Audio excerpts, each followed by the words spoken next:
Тази вечер сме се събрали, за да почетем и да отпразнуваме творческите усилия на една наша сънародничка.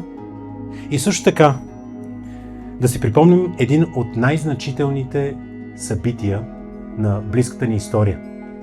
Спасяването на българските евреи от плановете за Холокост на нацистска Германия през 1943 година.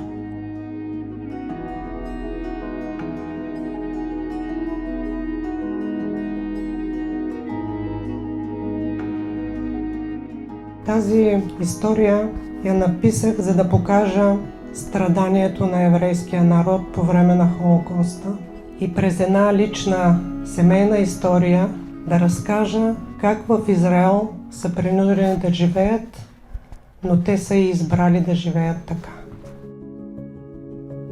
Това, което ми направи впечатление тази вечер е, че местата не стигаха и целият плам, с който всеки един от говорителите говореше за Израел, говореше за творбата на доктор Стефанова. Наистина толкова мъничка книга, която събира в себе си толкова много. Хората, които дойдоха, имаха очакването за нещо интересно, нещо нестандартно, нещо различно. Превърна се в повече от представяне на книга. Мисля, че се превърна в една среща на приятели.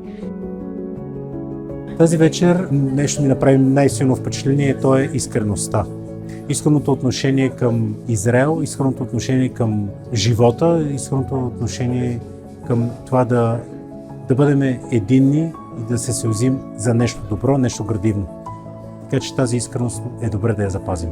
Когато научиш, че душата на човека може да е способна на нещо велико, когато е овладяна от велика идея, това предизвиква в теб възторг, но когато посетиш Яд Вашем, научаваш какво е всемирната скръб.